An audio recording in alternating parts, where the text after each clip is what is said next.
오늘 우리에게 주시는 말씀 고린도후서 8장입니다. 고린도후서 8장 1절에서 15절 저희들 한 절씩 교독하겠습니다. 형제들아, 하나님께서 마게도냐 교회에게 주신 은혜를 우리가 너희에게 알리노니 환난의 많은 시험 가운데서 그들의 넘치는 기쁨과 극심한 가난이 그들의 풍성한 연보를 넘치도록 하게 되었느니라. 내가 증언하노니 그들이 힘대로 할 뿐 아니라 힘에 지나도록 자원하여 이 은혜와 성도 섬기는 일에 참여함에 하여 우리에게 간절히 구하니 우리가 바라던 것뿐만 아니라 그들이 먼저 자신을 주께 드리고 또 하나님의 뜻을 따라 우리에게 주었도다.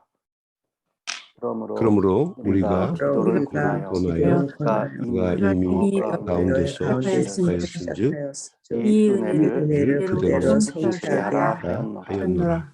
오직 너희는 믿음과 말과 지식과 모든 간절함과 우리를 사랑하는 이 모든 일에 풍성한 것 같이 이 은혜에도 풍성하게 할지니라. 내가 명령으로 하는 말이 아니요 오직 그들의 간절함을 가지고 너희의 사랑의 진실함을 증명하고자 함이로다. 우리 주 예수 그리스도의 은혜를 너희가 알거니와 부유하신 이로써 너희를 위하여 가난하게 되심은 그의 가난함으로 말미암아 너희를 부유하게 하려 하심이라.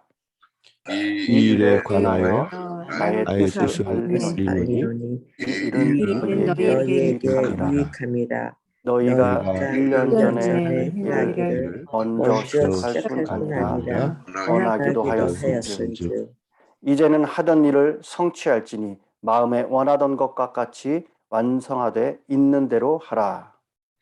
할 마음만 있으면 있는 대로 받을 터이요 없는 것은 받지 아니하시리라. 이는 다른 사람들은 평안하게 하고 너희는 곤고하게 하려는 것이 아니요 균등하게 하려 함이니 이제 너희의 넉넉한 것으로 그들의 부족한 것을 보충함은 후에 그들의 넉넉한 것으로 너희의 부족한 것을 보충하여 균등하게 하려 함이라. 기록된 것 같이 많이 거둔 자도 남지 아니하였고 적게 거둔 자도 모자라지 아니하였느니라. 아멘. 우리에게 주시는 말씀입니다. 고린도 전후서로 나누는 슬기로운 성도생활 33번째 시간입니다. 네. 이제 8장 그리고 내일 월요일이죠. 9장에서는 고린도 전서에서도 나오는 이 연보에 대한 내용입니다. 바울은 고린도 전서 16장에서도 연보에 대해서 이미 언급을 했었습니다. 그래서 우리가 고린도 전서를 통해서 좀 더 자세하게 나눴었는데요. 다시 한번 저희들 연보에 대해서 나누겠습니다. 이렇게 바울이 연보에 대해서 언급하는 이유는 교회가 마땅히 해야 할 일에 대해서 주의를 상기시키고 있습니다. 바울이 비방을 받았던 이유 중 하나가 바로 이 연보에 대한 것이었습니다. 연보, 헌금을 바울이 그렇게 사적으로 사용했다는 잘못된 소식을 통해서 바울에 대한 비방이 고린도 교회 성도들의 입에 오르내렸던 것이었습니다. 그래서 그로 인해 바울이 전하는 복음까지 피해를 보고 훼손이 되었죠. 인간적으로 생각할 때 이런 상황에서는 문제를 해결하기 위해서 연보에 대한 이야기는 조금 더 시간을 두고 조심하고 신중해야 됩니다. 하지만 오늘 이 바울은 적극적으로 더 연보에 대해서 말씀을 하고 있죠. 왜냐? 이 연보는 예루살렘 교회를 돕는 일이었습니다. 바울이 선교 여행을 다녔던 곳은 대부분 상업과 무역으로 부유한 도시였어요.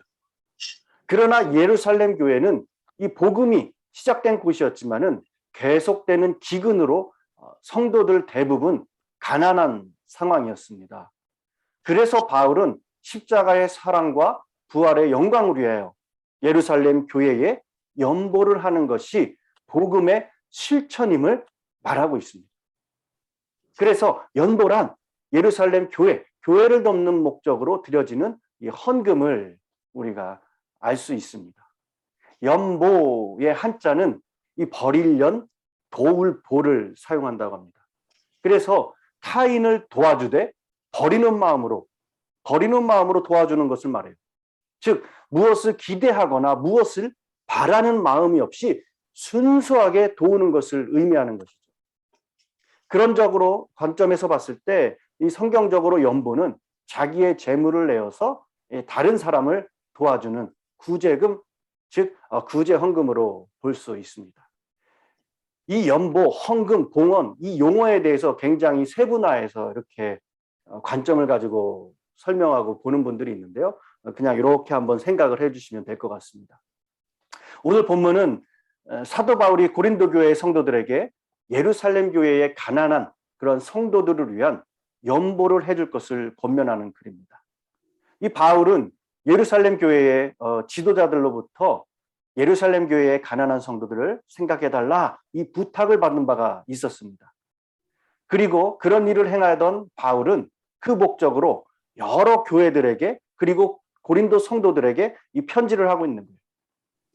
예루살렘 교회가 경제적으로 어려우니 헌금을 보내자고 하면서 마게도냐 교인들을 본받자고 합니다.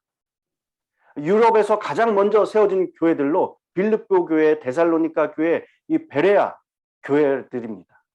하나님의 은혜를 사모하는 마음으로 교회와 성도들을 섬기고 헌신하는 일에 참여하는 이 헌금에 있어서 아주 무본적인 교회들이었어요. 물론 현재 우리 이 소명교회도 마찬가지죠. 여러분, 믿지 않는 사람들이 교회에 거부감을 갖는 이유 중 하나가 바로 교회에서 무슨 이야기를 하기 때문에 그렇다고 해요? 돈, 헌금 이야기를 하기 때문에 그렇다고 합니다. 그런데 믿지 않는 사람들이 이런 편견을 갖는 이유는 오늘날 교회에서 돈에 대해서 너무 많은 이야기를 해서가 아니라 돈에 대해서 바른 이야기를 하지 않기 때문이라는 거예요. 웨슬리는 돈 사용의 3대 원리로 돈에 대해서 잘 요약을 하고 있습니다. 경제적인 원리에 대해서. 첫 번째로 열심히 벌어라. 이것은 수단과 방법을 가리지 말고 벌어라 라는 것이 아니에요. 하나님이 주신 그 은혜를 가지고 모든 재능을 사용해서 유익을 끼치는 일에 열심히 하라 라는 거예요. 그리고 두 번째로는 사치하거나 낭비하지 말아라. 그리고 열심히 저축하라는 거죠. 그리고 세 번째로 열심히 나누어 주어라. 베풀으라는 거예요. 버는 것과 저축하는 것은 바로 주기 위한 것. 오늘 말씀에서처럼 이 연보를 이야기하고 있습니다. 웨슬리는 스스로 이것을 실천한 사람입니다. 헌금에 대해 우리가 바른 이해가 필요해요. 모든 것이 하나님으로부터 왔으니 하나님의 것입니다. 과연 헌금의 의미 도대체 무엇일까? 오늘 본문에 보면은 은혜라는 단어가 여러 번 그렇게 반복적으로 등장을 하고 있죠. 잘 아는 대로 우리가 은혜라는 단어는 받을 자격 없는 사람들에게 거저 베풀어 주신 사랑입니다. 마게도냐 교인들은 이 은혜를 받았습니다. 우리도 이 은혜를 받았어요. 그러나 이 마게도냐 교인들은 은혜를 그저 받는 데서 받고 끝나는 것이 아니라 은혜를 받은 자로서 이제 은혜가 필요한 곳에 그 은혜를 나눠주고 있는 거예요. 그들이 예루살렘 교회와 어려운 이웃을 향해서 헌금했던 것을 가리켜서 그들이 하나님 앞에 드리고 있는 은혜다라고 말하고 있는 거예요. 그들은 그렇기에 은혜를 받았을 뿐만이 아니라 또 그 은혜를 나눌 수 있는 자가 되었습니다. 은혜에 응답하는 자가 되었다는 거예요. 여러분, 우리의 신앙생활의 출발점이 있다면은 그것은 우리 하나님의 은혜에 대한 깨달음입니다. 왜냐? 우리가 은혜를 경험함 없이는 신앙이 성장할 수가 없어요. 복음을 깨닫고 십자가의 사랑을 깨닫고 하나님이 나를 사랑하셨구나 라고 하는 그 사랑과 은혜를 깨닫는 것이 참된 신앙생활의 출발점이 됩니다. 바울은 무엇보다 우리가 구원받은 것이 하나님의 은혜다라고 가르쳤어요. 십자가에서 자기의 몸을 내어주신 예수 그리스도의 그 희생을 통해서 저와 여러분이 고린도 교인들이 모두가 구원을 받을 수 있었습니다. 이것은 전적인 은혜입니다. 은혜. 그래서 오직 나의 나된 것은 하나님의 은혜다 고백했던 거예요. 본문 9절에 너희를 부욕해 하려 하심이라. 부욕해 하려 하십니다. 여기서 말하는 부요라는 것은 물질적인 부요를 말하는 것이 아닙니다. 우리가 예수를 믿고 삶의 의미를 깨닫고 구원받은 자로서 하나님을 찬양하는 자로서 부유한 인생을 그렇게 살게 되었다면 이제 그 은혜에 응답하는 것이 마땅하다라고 바울은 권면하고 있습니다. 은혜를 받은 자로서 은혜를 나누는 일에 힘쓰라 라고 그렇게 말하면서 그들의 연보를 격려하고 있는 거예요. 우리가 헌금을 드릴 때 만약 은혜를 깨닫지 못하고 드려야 한다면은 여러분 이 드림의 행위, 즉 헌금이 무거운 짐이 될 수밖에 없을 것입니다. 때문에 자연적으로 또한 종교적인 의무밖에 될 수가 없다는 거예요. 그러나 우리가 진정한 하나님의 은혜, 주님의 사랑을 깨달은 자라면은 그것이 짐이 아니요 그것은 드릴 수 있음에 감사와 기쁨이야 그리고 감격이 될 겁니다. 우리는 하나님의 은혜 때문에 살아갑니다. 은혜 때문에 살아가는 거예요. 이 모든 것은 값없이 주어졌죠. 그 은혜에 대한 응답이 바로 연보, 헌금이다라는 것입니다. 그래서 이 헌금은 바로 은혜에 응답해야 한다라고 본문은 가르쳐주고 있습니다. 본문 5절에 먼저 자신을 주께 드리라 라고 말씀하고 있죠. 헌금을 드릴 때 먼저 드려야 할 것은 내 자신을 먼저 주께 드리라는 거예요. 바울 사도는 헌금이라는 것은 단순히 물질의 문제가 아니라 이것은 자기라는 나라는 존재의 문제 그리고 헌신의 문제임을 가르쳐주고 있습니다. 즉 나라는 존재 또 내가 무엇을 소유하고 있다고 생각하지만은 그 소유의 진정한 주인이 누구냐라는 문제를 제시하고 있는 겁니다. 우리가 생각을 해보면은 우리가 경제적인 활동을 할 수 있는 그러한 지혜 어디서부터 왔습니까? 또한 우리가 돈을 벌 수 있는 건강과 힘, 일터 과연 이것이 어디서부터 온 것입니까? 은혜 받은 사람들의 대답은 분명합니다. 헌금이라는 것은 단순한 물질의 문제가 아니에요.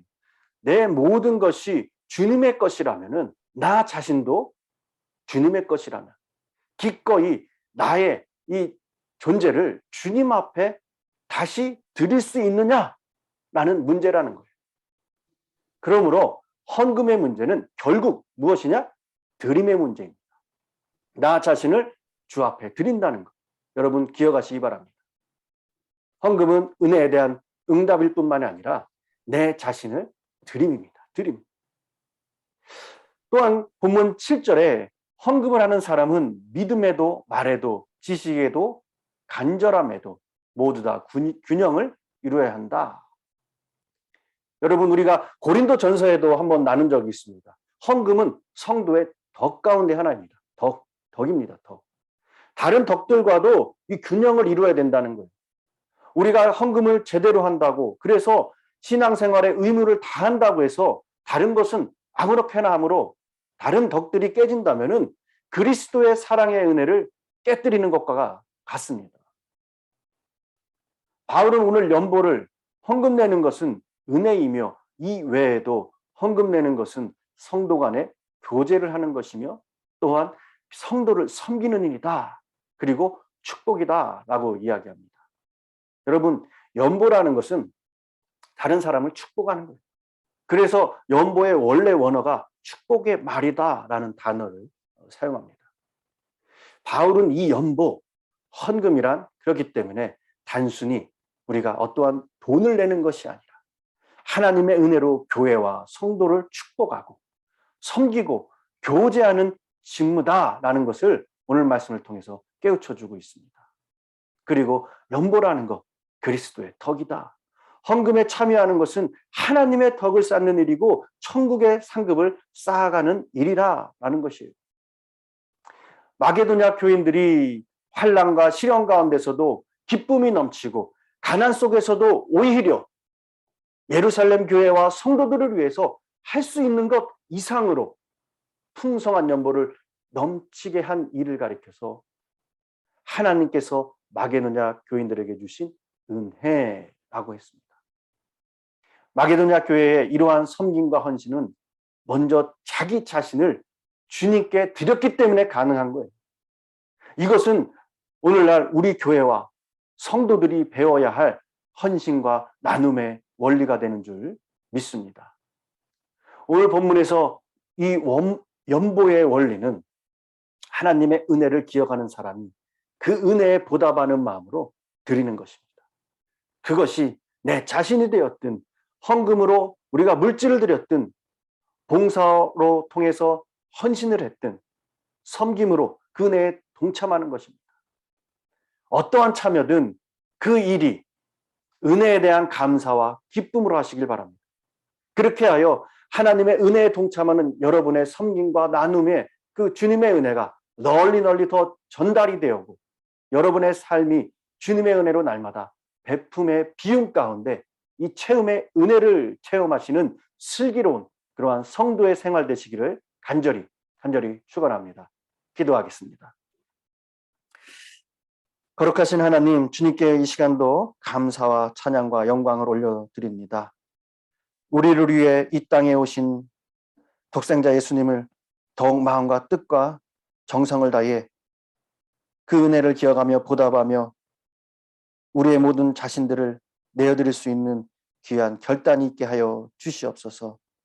우리가 약할 때 강함 주시고 가난할 때 부유케 하시는 그 주님의 권능을 믿고 나아갑니다.